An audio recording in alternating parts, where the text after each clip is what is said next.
ওং নমঃ ভগবতে বাসুদেবায়। শ্রীমদ্ ভগবদ গীতা দশম অধ্যায় বিভূতি যোগ। হরে কৃষ্ণ। আজ আমরা দশম অধ্যায়ের 11 নম্বর শ্লোকটি শুনব।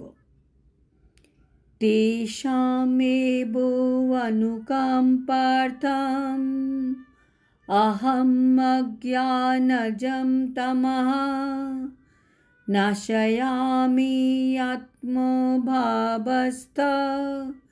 জ্ঞানদীপেন ভাস্বতা।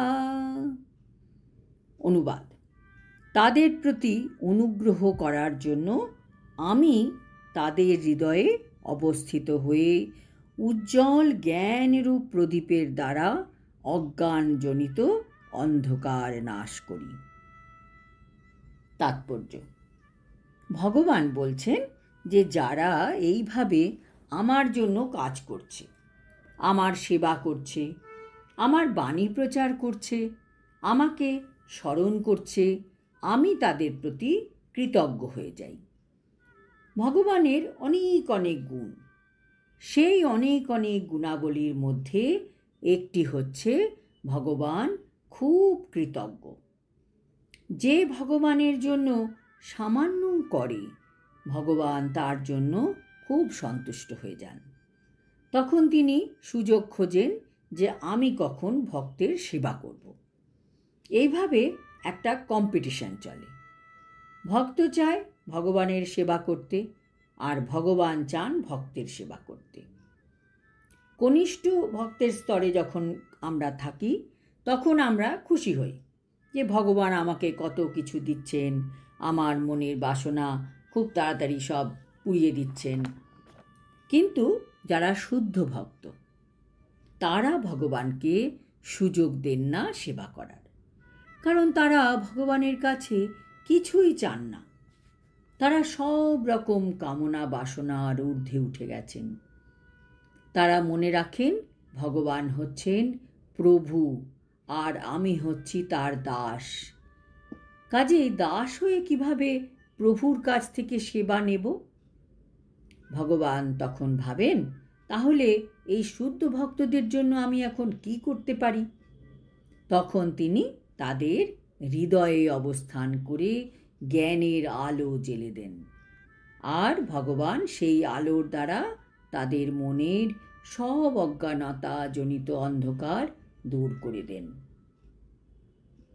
শ্রী চৈতন্য মহাপ্রভু যখন বারাণসীতে হরে কৃষ্ণ কৃষ্ণ কৃষ্ণ হরে হরে, হরে রাম রাম রাম হরে হরে এই মহামন্ত্র কীর্তন করে প্রচার করছিলেন, তখন হাজার হাজার লোক শ্রী চৈতন্য মহাপ্রভুর অনুগামী হয়েছিল। তখন অনেক মায়াবাদী দার্শনিক ভগবত ভক্তদের সমালোচনা করেছিল। শ্রী চৈতন্য মহাপ্রভুকে ভাবুক বলে উপহাসও করেছিল। তারা ভেবেছিল চৈতন্য মহাপ্রভু তত্ত্ব দর্শনে অনভিজ্ঞ। সেটা তো কোনোভাবেই সত্য হতে পারে না। যদি কোনো ভক্ত ঐকান্তিকভাবে ভক্তি যোগে ভগবানের সেবা করেন, তাহলেও কৃষ্ণ তাকে অন্তর থেকে সহায়তা করেন। সুতরাং কৃষ্ণ ভাবনায় নিযুক্ত নিষ্ঠাবান ভক্ত কখনোই তত্ত্বজ্ঞানবিহীন নন। ভগবান এই শ্লোকে এই কথাই বলেছেন যে যারা শুদ্ধ ভক্তি সহকারে তার সেবা করেন, তারা যদি পর্যাপ্ত শিক্ষা এবং পর্যাপ্ত বৈদিক জ্ঞানবিহীনও হন, তবুও তিনি তাদের সাহায্য করেন। যতক্ষণ পর্যন্ত পরম সত্যের প্রতি কেউ প্রেম পরায়ণ না হচ্ছে, ততক্ষণ পর্যন্ত সে কোনো মতেই শ্রীকৃষ্ণকে বা পরম সত্যকে জানতে পারে না।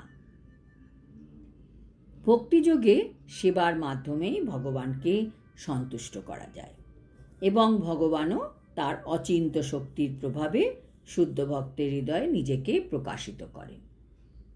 লক্ষ লক্ষ জন্ম ধরে আমরা এই জড় জাগতিক সংসর্গের কলুষতার ফলে আমাদের হৃদয়কে ধুলো ময়লায় নোংরা করে রেখেছি। এই আবর্জনাকে আমরা পরিষ্কার করতে পারি একমাত্র ভক্তিযোগের মাধ্যমে। ভগবৎ সেবায় থেকে নিরন্তর হরে কৃষ্ণ মহামন্ত্র জপ করে তখনই আমরা আমাদের পরম লক্ষ্য শ্রী বিষ্ণু বা শ্রীকৃষ্ণকে পেতে পারব।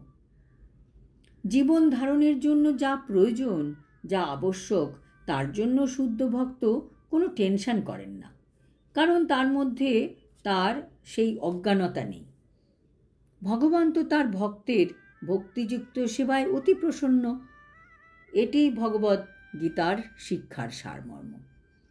আমাদের ভগবানের উপর বিশ্বাস রাখতে হবে আর আত্মসমর্পণ করে মনে রাখতে হবে যে তিনি যখন আমার দায়িত্ব নিয়েছেন তখন আমার কিসের চিন্তা।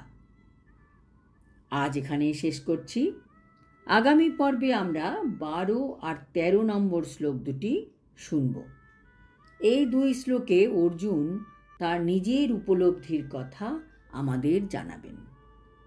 হরি ওম তৎসৎ। হরে কৃষ্ণ।